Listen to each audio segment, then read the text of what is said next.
Olá, queridos! Aula de hoje sobre biologia celular, mais especificamente sobre transporte pela membrana. E aí, antes da gente começar a falar sobre esse assunto, é importante a gente lembrar como funciona a comunicação entre as duas células.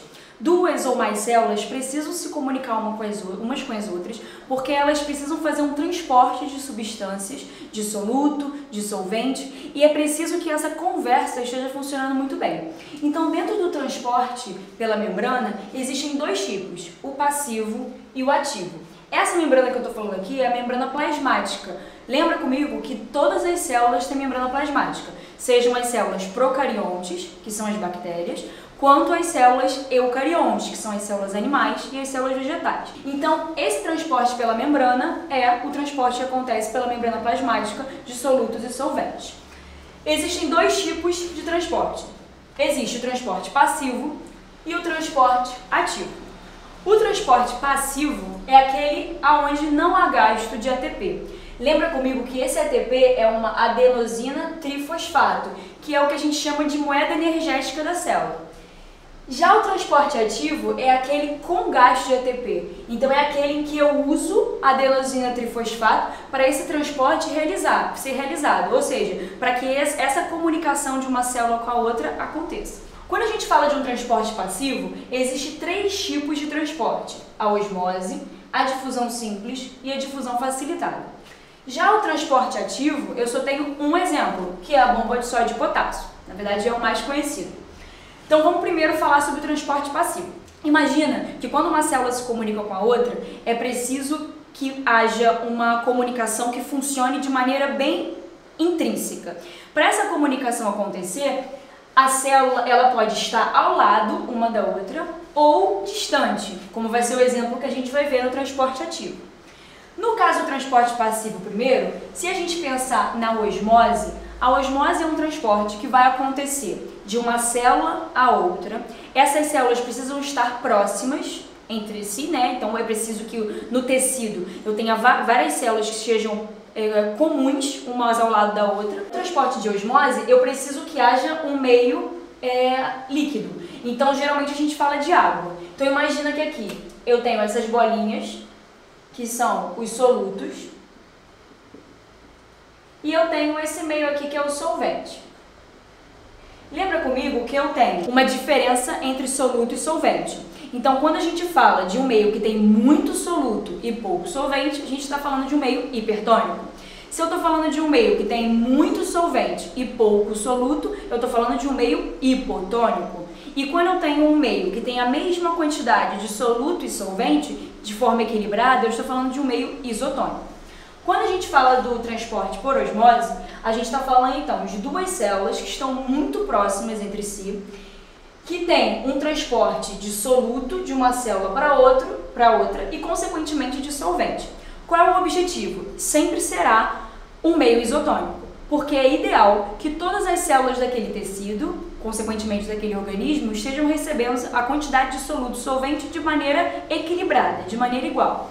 Então, na osmose, eu tenho o transporte de soluto e solvente de uma célula para outra. Imagina que aqui eu tenho a célula A e aqui eu tenho a célula B. A célula A e a célula B, elas precisam conversar entre si. E essa conversa vai acontecer graças a um transporte de soluto e solvente de uma para outra. Se existe uma célula que tem uma concentração maior de soluto do que a célula ao lado, ela vai compartilhar a quantidade de soluto e solvente de maneira que fique equilibrado. Ou seja, o objetivo final sempre será um meio isotônico. Então, em que situação que a osmose vai ser feita no corpo? Se a gente estiver falando um exemplo de corpo humano, a gente pode estar pensando num transporte de água de uma célula para outra. Se a gente estiver falando de um organismo vegetal, a gente pode lembrar, por exemplo, das briófitas. Lembra comigo que as briófitas são aquelas primeiras plantas terrestres que apareceram, que tem pequeno porte, então o transporte de nutrientes, o transporte de soluto, ele vai acontecer célula a célula. Então faz muito sentido que seja por osmose. Quais são os critérios que precisam ser alcançados para esse transporte acontecer? É preciso que as células estejam próximas e é preciso que haja uma boa conversa para atingir um meio isotônico. Então, recapitulando, a osmose precisa de células próximas, a osmose precisa sempre de um meio com solvente, então geralmente a gente está falando de um transporte de meio aquoso e é preciso que haja o meio isotônico no final das contas. Quando a gente fala dos outros dois tipos de transporte passivo, nós temos dois tipos de difusão, a difusão simples e a difusão facilitada. Esse esquema aqui é o esquema de uma membrana plasmática, então lembra comigo quais são os componentes de uma membrana. Eu tenho fosfolipídios, eu vou ter proteínas, colesteróis, lipídios. Então, a nossa membrana plasmática, assim como a membrana plasmática de todas as células, mesmo não sendo animais, a nossa membrana plasmática ela tem uma importância muito grande, que é de permeabilidade seletiva. Significa que ela vai selecionar o que entra e o que sai da célula. Ou seja, ela vai definir o que vai entrar para o meio intracelular e o que vai sair para o meio extracelular. Lembra que a gente ainda está falando de um transporte passivo, significa que nada disso é com gasto de ATP. Tudo isso aqui está sendo feito a favor do gradiente. Como assim? A favor do gradiente de concentração. De novo aquela ideia de um meio hipotônico para um meio hipertônico. Então, de um meio menos concentrado para o mais concentrado. Então, temos dois tipos de difusão.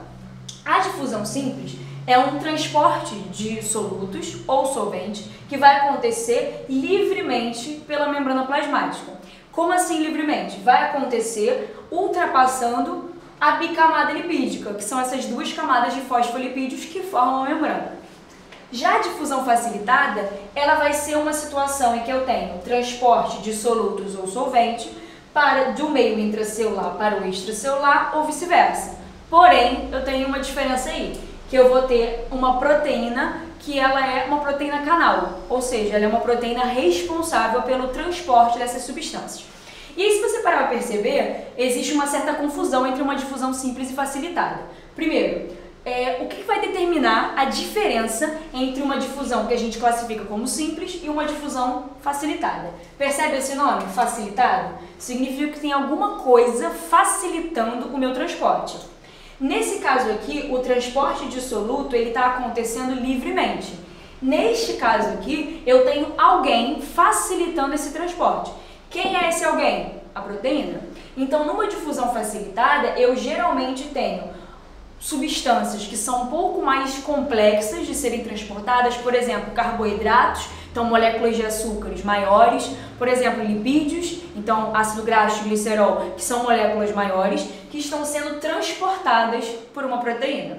Então essa proteína aqui, ela pode ser uma proteína canal ou uma proteína carreadora, e essa proteína ela vai ajudar o transporte dessas moléculas. Na difusão simples, geralmente eu tenho substâncias que são menores, então a gente está falando de micromoléculas e não de macromoléculas, a gente está falando de micromoléculas, e essas micromoléculas elas conseguem passar livremente. Lembra que nesse caso aqui, apesar da gente ter alguém ajudando, não há gasto de energia, porque essa proteína ela já existe na membrana plasmática. Significa que ela já tem um canal dentro dela que vai facilitar esse transporte.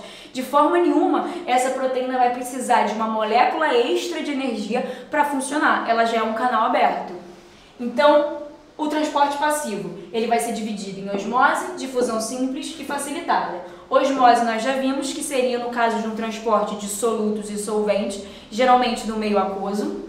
Difusão simples, a gente está falando que é uma passagem pela membrana plasmática, ou seja, através dos fosfolipídios, geralmente são micromoléculas.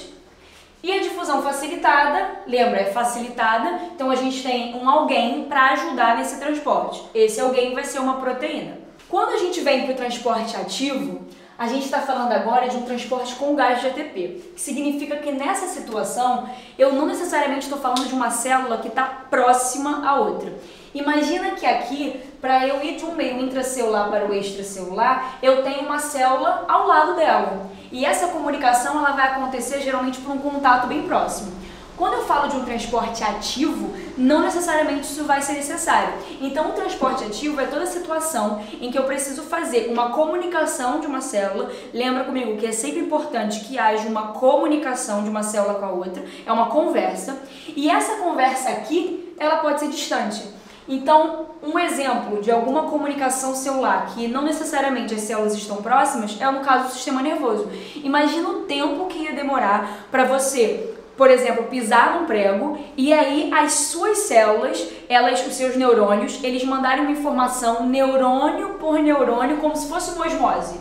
mandar neurotransmissor por neurotransmissor, célula a célula. Provavelmente você pisaria num prego, por exemplo, ou se machucaria e você demoraria muito para sentir aquela dor. Você já reparou quando você encosta, de repente, numa panela quente, você, antes de sentir a dor, você tira a mão? Significa que isso é um reflexo. E esse reflexo só acontece porque você está fazendo um transporte ativo.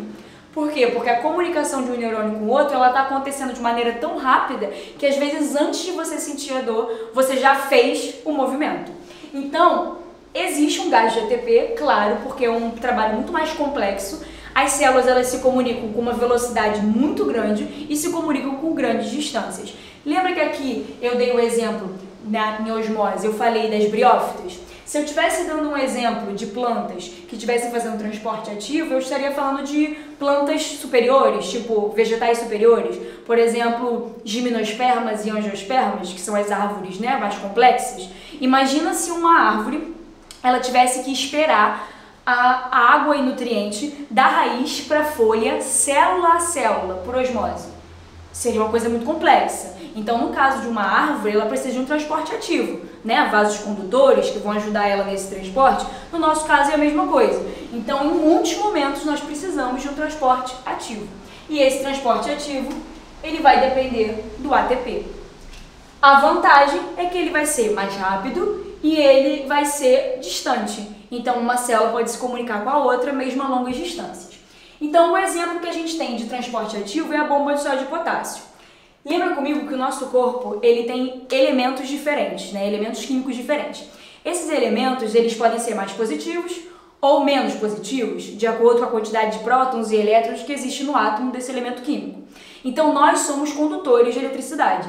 Nada mais justo do que a gente pensar no sistema nervoso como um fio condutor elétrico. Significa que a modificação de sódio e de potássio pela membrana plasmática, ela vai criar um gradiente de concentração que vai funcionar como uma corrente elétrica. Lembra que você precisa sempre de cargas diferentes? Significa que para um neurônio se comunicar com o outro, ele precisa ter uma diferença de potencial para fazer essa comunicação. Essa diferença de potencial pode acontecer pela bomba de sódio e potássio. Se aqui era um transporte simples, que não acontecia com o gás de ATP, aqui vai ser um transporte um pouco mais complexo com o gás de ATP. Então, nesse caso aqui, imagina que a bomba de sódio e potássio, ela funciona como se fosse um motor. Ela vai impulsionar sódio e potássio contra o gradiente de concentração. É como se aqui eu estivesse nadando a favor da corrente, ou seja, eu não tenho gás de energia porque eu estou sendo levada pela corrente. E aqui eu estou nadando contra a corrente, então eu estou gastando energia para ir contra o fluxo. Então, por exemplo, se o comum é o sódio entrar e o potássio sair, se aqui é uma bomba de sódio e potássio, vai acontecer o contrário. Significa que eu vou criar um gradiente para que a atividade, para que o transporte pela minha membrana aconteça. Então, olha o exemplo. Primeiro, aqui eu tenho essa enzima, que é a ATPase. Então, existem proteínas, por exemplo, lembra da proteína carreadora? Existem outras proteínas na membrana plasmática que vão pegar esses solutos, né? Geralmente são solutos, aqui tem poucos exemplos de solvente. Então, geralmente elas vão pegar o soluto e vão fazer esse transporte como se fosse uma catapulta. Então, imagina que, sei lá, essa bolinha aqui seria o sódio. Então, aqui eu tenho sódio no meio intracelular e ele vai ser jogado para o meio extracelular. Então, o sódio vem aqui para fora, por exemplo. Se isso acontece contra o gradiente, eu preciso de ATP. Então, o ATP vai ser gasto nesse processo porque vai ser contra o fluxo. Em que situação, então, que a gente vai fazer um transporte ativo? Toda situação em que o meu corpo precisar de uma comunicação de uma célula para outra e essa célula estiver distante. E também que seja uma comunicação rápida. Então, no transporte ativo, mesma coisa, aqui são os fosfolipídios, aqui são proteínas. Só que repara que essa proteína ela não é uma proteína canal. Significa que as substâncias elas não passam livremente por ela. Essa proteína ela vai ajudar nesse transporte de substâncias, mas porque ela teve o ATP. Se você não tivesse o ATP nessa situação, essa atividade seria bloqueada e o transporte não aconteceria. Então, o transporte ativo, ele depende sempre de uma quantidade muito grande de energia. Por isso, em situações que o seu corpo está com estado de subnutrição, em situações que você está com uma taxa de ATP baixa, o transporte ativo é um dos primeiros a ser cortado. Imagina assim, quando você fica num jejum intermitente, quando você fica muito tempo sem comer, a quantidade de energia do seu corpo ela vai diminuindo gradativamente. Você já percebeu que quando você fica muito tempo sem comer, até o seu raciocínio ele fica mais lento? Por que isso acontece? Eu não acabei de falar que o transporte ativo, que é a bomba de sódio e potássio, eu uso muito no sistema nervoso? Então, se eu não tenho ATP para fazer o sistema nervoso funcionar, porque a bomba de sódio e potássio não está funcionando, como é que vai acontecer a comunicação entre os neurônios? Então, o melhor exemplo que você vai ver em qualquer concurso que você fizer é sempre relacionado ao sistema nervoso, que é aquele exemplo que a gente mais vê com relação a reflexo, com relação à resposta e com relação à distância. Imagina que um neurônio que está lá no seu sistema nervoso periférico do seu pé vai mandar uma informação instantaneamente em menos de segundos para o seu cérebro, que é o seu sistema nervoso central. Se fosse célula a célula, isso demoraria muito. Como é uma coisa distante e acontece instantaneamente, vai acontecer por transporte ativo. E aí a gente agora passa para a parte de exercício. Então eu separei 2 exercícios da UERJ. Eu dei uma leve modificada neles, por quê? Porque eles são exercícios do primeiro exame de qualificação. Então eles são exercícios objetivos. Mas a ideia aqui é a gente discutir um pouco, então eu passei eles como se fossem exercícios discursivos, para a gente ver o que a questão está perguntando. Primeira dica que eu tenho que dar a você é para você pensar em como acontece os conceitos do exercício. Então, quando você olha uma questão, identifica a matéria que está sendo relacionada a ela, então a biologia, química, física, e depois que você identificar a matéria, consegue decifrar qual é dentro da área da biologia, qual é o tema específico. Então aqui seria biologia e o tema específico seria biologia celular, transporte pela membrana. Então, essa primeira questão da UERJ. Macromoléculas polares são capazes de atravessar a membrana plasmática celular, passando do meio externo para o meio interno. Essa passagem é possibilitada pela presença de qual componente da membrana plasmática? Então ele está te perguntando um componente. Se fosse uma questão discursiva, a gente tem que pensar no comando. Se ele está te perguntando qual, é para você dizer simplesmente qual é o componente da membrana plasmática. Você não vai precisar justificar. A gente vai aqui fazer uma discussão um pouco maior, porque o objetivo é a gente fazer um exercício conceitual. Então ele está perguntando qual é o componente da membrana plasmática que vai permitir a passagem. Só que ele deu uma dica cá em cima, que são das macromoléculas. Se são macromoléculas, recapitula comigo. Lembra que eu te falei que moléculas maiores, que são moléculas mais complexas, por exemplo, carboidratos grandes, eles precisam de uma ajuda para serem transportados? Imagina que uma proteína muito grande, um açúcar muito grande, não conseguiria passar livremente de uma célula para outra e nem conseguiria passar pela membrana de qualquer jeito. Então ele precisaria da ajuda de quem? De uma proteína. Então, se a questão está te perguntando qual é o componente da membrana plasmática, qual é a resposta? Proteína. Então, o componente vão ser proteínas. Se você quiser especificar um pouco mais, você pode dizer proteínas canais ou carreadoras. E aí você já lembra que são as proteínas que vão ajudar no transporte dessas substâncias, ok? Isso você só vai conseguir identificar porque lá em cima falou que são macromoléculas. Se ele tivesse te dado outra dica, por exemplo, solvente, então meio aquoso, você já saberia que é osmose.